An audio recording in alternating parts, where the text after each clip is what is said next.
안녕하세요. 닥터 유 유태호입니다. 오늘의 주제는 내 아이가 공부를 못하는 이유는 입니다. 혹시 내 아이가 공부를 잘 못하나요? 네, 그 이유가 과연 뭘까요? 첫 번째, 공부를 못한다. 이건 무슨 의미일까요? 부터 시작하겠습니다. 공부를 못한다는 것은 같은 반 또는 같은 학교, 아니면은 요새는 이제 수능이라는 게 있어서 전국 단위로 모의고사 수능이 있어 전국 단위로 비교할 수 있잖아요. 거기서 성적이 하위권이다. 이걸 이제 객관적인 기준이라고 할 수 있겠죠. 아니면은 부모가 아는 또래의 다른 아이들에 비해서 공부를 못한다. 이게 이제 기준이 될 수도 있고요. 이게 이제 부모의 관점입니다. 내 아이의 관점은 뭘까요? 아이가 공부를 못한다는 인식이 처음부터 있었을까요? 네, 그렇지 않습니다. 없었습니다. 그러면 어떻게 이것을 인식하게 될까요? 네, 당연히 부모로부터 인식을 하게 되죠. 어떻게 부모로부터 인식을 하게 되냐면은 아이가 공부를 잘하잖아요, 내 아이가. 그러면 부모가 좋아합니다. 벌써 얼굴이 그냥 얼굴에 희색이 만면하고 만족한 그런 표정을 짓습니다. 네, 그러면은 내가 공부를 잘하는구나 라고 인식을 하겠죠. 거기다 상까지 줍니다. 네, 그럼 공부를 잘한다고 인식을 해요. 반면에 성적이 나쁩니다. 네, 그러면 엄마의 표정, 부모의 표정이 어떨까요? 네, 시무룩합니다. 실망을 합니다. 네, 그러면은 그게 또 그대로 내 아이가 보게 되겠죠. 그래서 내가 공부를 못하는구나 라고 인식을 하게 되겠죠.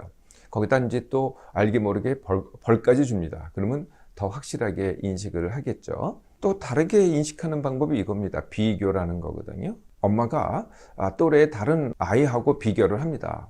엄마로 봐서는 이제 조카일 수 있고요. 아니면은 엄친아, 엄친딸, 친구의 아들, 친구의 딸일 수도 있고요. 네, 이렇게 은근히 그런 얘기를 합니다.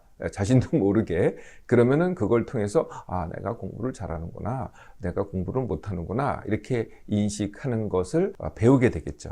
네, 그러다 보니까요, 이제 이렇게 배우다 보니까 이제 스스로 비교를 합니다. 친구하고 비교하기도 하고, 조카하고 비교하기도 하고, 학교에 있는 다른 공부 잘하는 애하고 비교하기도 하고, 이래서 이제 내 아이도 공부를 못하는구나 라고 인식하게 된다는 거죠. 이게 이제 공부 못함인데요. 공부 못함하고 비슷한 게 두 가지가 있습니다. 하나는 학습 부진, 하나는 학습 장애라는 겁니다. 이게 학습 부진 때문에 공부를 못하는 건 아닙니다. 굉장히 이제 적은 부분이 되겠는데, 학습 부진이라는 것은 이렇게 부모나 아이의 입장이 아니고요. 가르치는 선생님의 입장입니다. 선생님들은 교육 목표가 있잖아요. 네, 교육 목표의 최저 수준에 도달하지 못한 학생들, 네, 이게 이제 학습 부진이라는 거거든요. 네, 그러니까 선생님들은 이 학습 부진한테 관심을 가져요. 어떻게 하면 이를 끌어올려가지고 이 최저 수준보다는 높일까? 네, 이거 최저 수준을 맞출까라는 게 이제 선생님들의 고민이 되겠죠.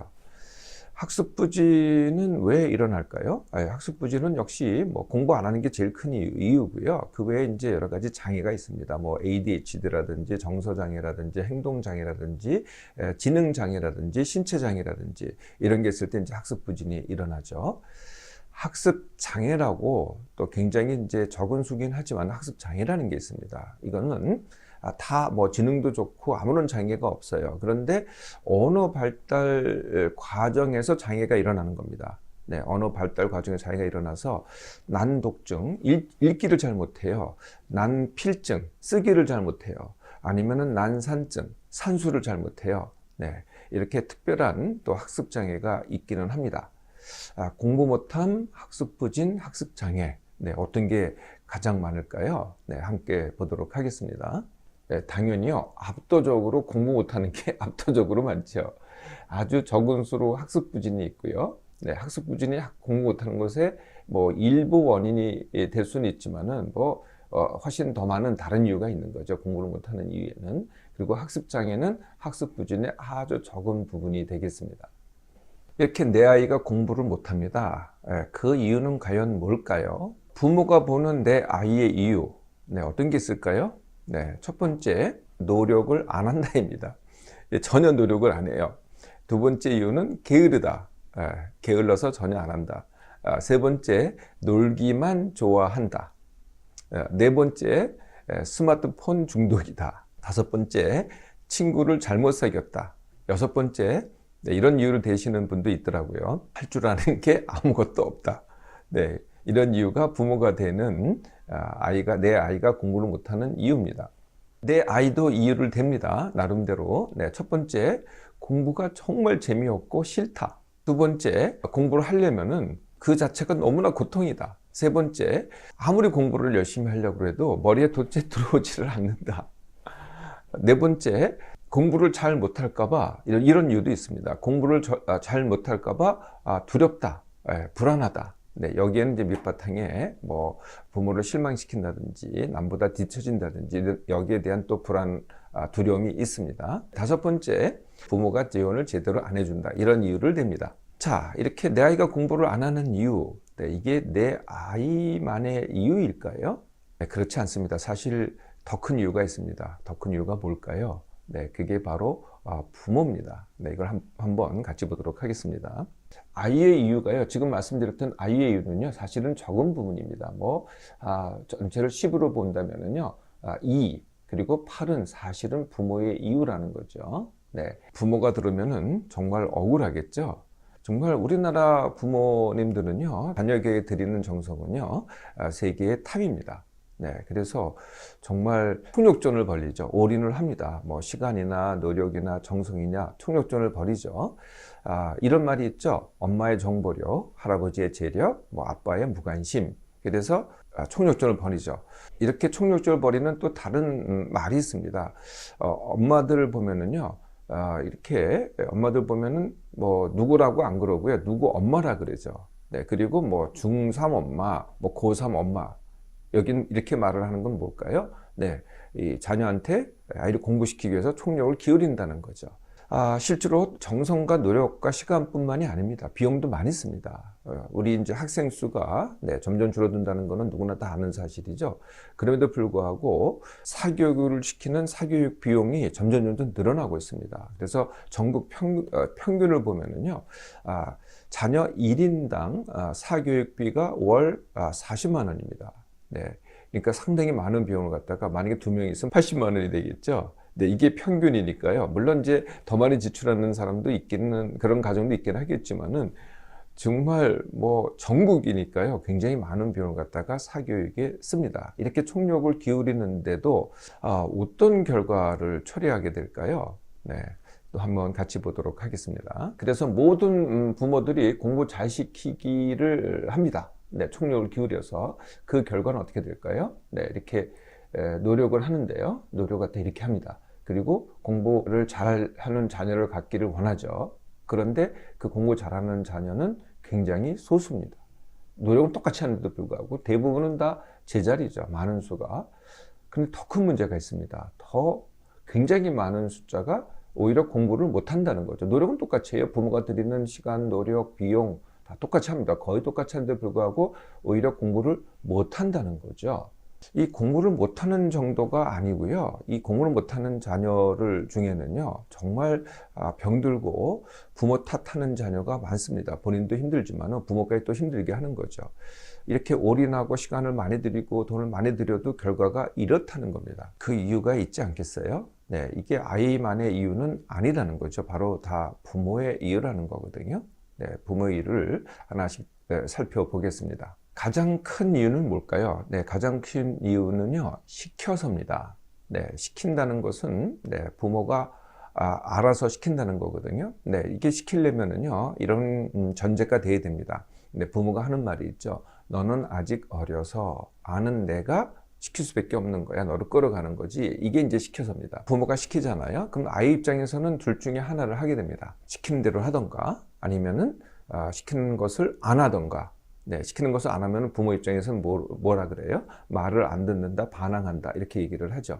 네, 이런 공식이라는 거예요. 시키는 게 아닌 건 뭘까요? 네, 스스로 판단하는 거죠. 네, 이렇게 판단하게 됩니다. 뭐 시키는 걸 판단하는 게 아니고요. 스스로 이게 나한테 필요한 건가, 나한테 중요한 건가, 아닌가. 당연히 처음에는 시행착오를 겪게 되죠. 근데 하면 할수록 어떻게 되겠어요? 이게 나한테 필요한 거구나 라는 것 갖다가 제대로 판단하게 되겠죠. 네, 이걸 언제부터 해야 되느냐? 네, 3살 이후부터 해야 됩니다. 네, 그런데 이게 3살 이후는커녕 뭐 초등학교, 중학교, 고등학교, 심지어 대학교 될 때까지 부모가 대신 시키잖아요. 네, 또 비슷한 게요. 이런 게 있습니다. 부모가 희생하고 기대해서, 네, 부모가 희생합니다. 정말로. 네, 자기 몸 안 돌보고요. 정말 자기 먹고 싶은 거 안 하고요. 자기 하고 싶은 거 더 안 하고 다 아이한테 쏟아붓습니다. 그래서 그걸 자녀가 압니다. 네, 그러니까 희생하고 기대하는 것도 사실은 시키는 거죠. 그러니까 아이 입장에서는 어떻게 돼요? 네, 아이 입장에서는 그 희생과 기대를 갖다가 내가 공부를 못하면은 허무는 게 되겠죠. 내가 실망시키는 게 되겠죠. 네, 그러니까 내가 원해서 하는 게 아닙니다. 부모를 실망시키지 않기 위해서 공부를 하는 거죠. 사실 이것도 같은 이유가 됩니다. 세 번째 이유는요, 대신해줘서입니다. 뭘 대신해주나요? 네, 모든 걸 대신해주죠. 깨우죠, 네, 먹이죠, 학교 보내죠, 숙제 대신해주죠, 네, 학원 알아봐주죠, 네, 데려다 주죠, 네, 모든 것을 대신해줍니다. 또 치우는 것까지 다 대신해주죠. 갓난아기 때는 그럴 수밖에 없죠. 갓난아기 때는 먹이고, 재우고, 씻기고, 이 모든 것을 갖다가 대신해 주잖아요. 네.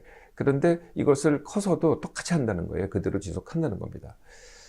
예, 그러니까 어떻게 돼요? 네, 엄마 입장에서는 공부하는 거 빼놓고 나머지 다 대신해 줄 때는 너는 공부만 해라. 예, 그런데 결국은 공부조차도 사실은 이제 부모가 대신 해주는 그런 꼴이 되는 거죠. 네 번째 이유는요, 내 아이의 공부 못함을 나의 실패로 봐서, 부모의 실패로 봐서입니다. 네.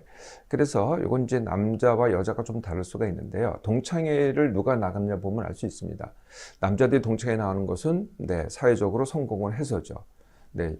동창회 나가는 여성들은 어떤 여성들이 나갈까요? 자녀의 공부를 잘 시켜서, 공부를 잘하거나 아니면 좋은 대학 들어간, 네, 그런 엄마들이 나갑니다. 네, 그러니까 자녀가 공부를 잘하냐 못하느냐가 부모의 성취가 되는 거죠. 다섯 번째 이유는요, 네, 아이의 여러 가지 측면이 있는데요, 공부하는 측면만 봐서입니다. 네, 제가 한 예를 들어드릴게요. 네, 닥터를 찾아온 중2 아들을 데리고 온 아버지가 계셨습니다. 네, 아버지의 첫 말씀이 뭐였냐면은, 닥터한테 한 첫 말씀이 뭐였냐면은, 내 아들은 할 줄 아는 게 아무것도 없다. 네, 이렇게 시작을 하시더라고요. 네, 닥터는 대번에 알아듣죠. 그래서 이제 여쭤봤어요. 그 아들 혹시 축구 못하느냐고. 그랬더니, 축구 잘한대요. 그 아들 혹시 친구 없냐고 이렇게 여쭤봤더니, 친구들이 굉장히 많대요. 그 아들 노래 못 부르냐고. 노래 정말 잘 부른대요. 그 아들 춤 못 추느냐고. 춤도 잘 춘대요. 그래서 제가 마지막으로 여쭤봤죠. 뭐를 못하냐고. 네, 그랬더니 공부를 못한대요. 공부 못하는 게, 할 줄 아는 게 아무것도 없다는 바로 그 뜻이었습니다. 여섯 번째 이유입니다. 여섯 번째 이유는요, 공부를 즐기는 것이 아니라 해야 하는 것으로 가르쳐서입니다. 네, 공부 자체가 사실 깨달음, 알기라는 즐거움이거든요. 근데 이걸 갖다가 해야 하는 것으로 가르친다는 거예요. 그 대표적인 말이 이런 말입니다. 너 공부하느라고 힘들지? 조금만 하고 있다 놀아라. 네, 그러면 어떻게 되겠어요? 공부는 힘든 게 되고요. 즉, 나쁜 게 되고, 노는 게 좋은 게 되겠죠. 네, 공부를 잘하면은, 뭐 상을 줍니다. 뭐 용돈을 주든지 아니면은 선물을 줍니다. 그러면 어떻게 돼요? 공부는 힘든 게 되고요. 돈을 받거나, 뭐 선물을 받거나, 이게 좋은 게 되겠죠. 네. 그래서 공부는 해야만 하고 힘들고 어렵고, 이렇게 인식을 갖다가 심어준다는 겁니다. 또 있습니다. 일곱 번째입니다. 부모가 내 아이에 대해서 공부를 못한다고 인식을 아예 하는 겁니다. 네, 이렇게 인식을 하잖아요. 네, 그러면은 내가 절대 말을 안 하죠. 그런데 그게 어디에 나타나냐면요, 표정에 나타나고, 태도에 나타나고, 행동에 나타납니다. 그러면은요, 내 아이가 배우는 것이요, 내가 가르치는 걸, 말로 가르치는 걸 절대 배우지 않습니다. 내가 보고 느끼는 것 갖다가 따라 하거든요. 네, 그걸 그대로 봅니다. 그걸 따라 하죠. 네, 그래서 그대로 그 인식이 전해집니다. 그래서 내가 공부를 못하는구나 라고 스스로 인식을 하게 된다는 거죠. 이게 또 다른 이유가 됩니다. 그러면 어떻게 하면은 내 아이 공부를 잘하게 내가 만들 수 있을까요? 네, 그 첫 번째는 당연히 나부터입니다. 부모부터 건강하고 행복해 보세요. 네, 부모부터 원하는 것을 해보세요. 부모부터 공부를 즐기기를 해보세요. 네, 그러면은 내 아이가 따라하기 시작하죠. 부모가 보여줄 것은요, 네, 닥터가 가르치는 것 딱 이게 한 가지밖에 없습니다. 같은 시간에 일어나기, 같은 시간에 밥 먹기. 네, 본인은 그렇게 안 하면서 일찍 일어나라, 뭐 같은 시간에 밥 먹어라라고 백날 해보세요. 그게 되나요? 나부터 먼저 해보시라는 거죠. 두 번째는요, 내 아이가 공부를 못한다라는 인식에서 시작하는 게 아니고요, 내 아이가 공부를 이만큼 한다. 여기서 시작하라는 거죠. 이것은 이제 두 가지, 이제 변화를 일으키는 두 가지 방식인데요. 하나가 이제 불만족에서 만족이 있고요. 하나가 만족에서 더 만족이 있습니다. 현재 내가 불만족하잖아요. 예, 그래서 만족하기 위해서 노력을 해요. 이거하고 현재 내가 만족을 합니다.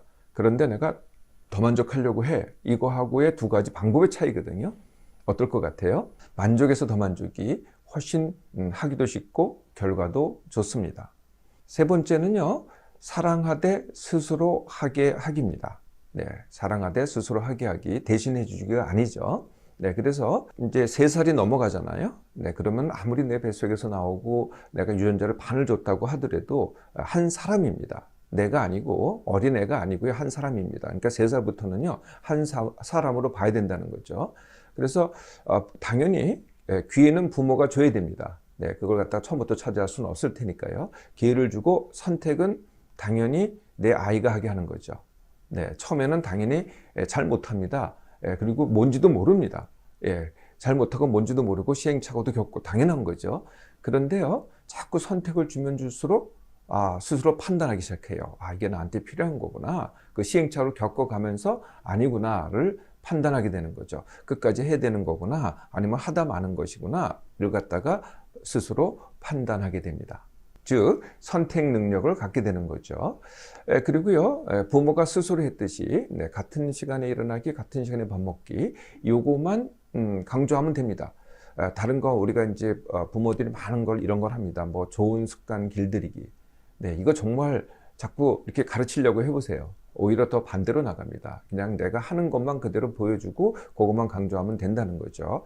그리고 이제 점점 그동안에 대신 해줬던 거를 해주지 마세요. 뭐 깨우기, 뭐 먹으라고 하기, 학교 가라고 하기, 알아봐 주기, 뭐 데려다 주기, 이렇게 숙제해 주기 이런 거 하지 마시라는 거죠. 네, 뭐 한 번에 여지껏 쭉 그렇게 하셨다면은 한 번에 안 해주기는 어렵겠지만은 점차 스스로 하기를 해보시라는 거죠. 네 번째가요, 못하는 것보다 잘하는 것 보기입니다. 이것도 함께 보도록 하겠습니다. 내 아이를 보면은요, 이렇게 잘하는 게 있고요, 이렇게 못하는 게 있습니다. 그런데 잘하는 건 뭐 당연한 거고, 이렇게 못하는 것만 눈에 보여요. 그래서 못하는 것에 대해서 자꾸 지적을 하고 강조를 합니다. 그럼 결과가 어떻게 될까요? 네, 결과가 이렇게 됩니다. 못하는 거는 더 못하게 되고요, 심지어는 잘하는 것까지 오히려 못하게 된다는 거죠. 그래서 다시 해보겠습니다. 네, 다시 잘하는 게 있고 못하는 게 있습니다. 그런데 못하는 걸 보지 않고 잘하는 것만 보라는 거죠. 네, 그러면 어떻게 될까요? 네, 그러면 잘하는 건 더 잘하게 되고요, 못하는 것까지 잘하게 된다는 거죠. 네, 다섯 번째는요, 부모부터 공부 질리기입니다. 해야만 해서가 아니고요. 사실 공부라는 것은 이게 새로운 것을 알기, 이거거든요. 새로운 것을 깨닫는 그런 재미가 있는 거죠. 그러니까 공부라는 거는 해야만 하는 게 아닙니다. 즐겨서 하는 거죠. 공부는 그래서 평생 하는 겁니다. 나부터 공부를 즐길 때 내 아이도 당연히 그것을 따라 배우게 됩니다. 네, 이렇게 새로 시작해 보잖아요. 그러면 처음엔 어떻게 되겠어요? 처음엔 오히려 반대로 갑니다. 처음엔 더 못하게 되죠. 부모가 막 시켜서 공부하는 거하고 이제는 스스로 하게 하는 거의 차이거든요. 한 2주, 한 달 정도는 좀 더 못하게 됩니다. 그런데 정말 못하지 않습니다. 한 달만, 2주에서 한 달만 기다려 보세요. 점점 스스로 선택해서 더 잘하게 되는 거죠. 내 아이가 공부를 못하나요? 그 이유는 내 아이에 있다고 그렇게 생각을 하시나요? 그렇지 않습니다. 나부터 한번 살펴보세요. 네, 그럴수록 내 아이가 공부를 잘하게 됩니다.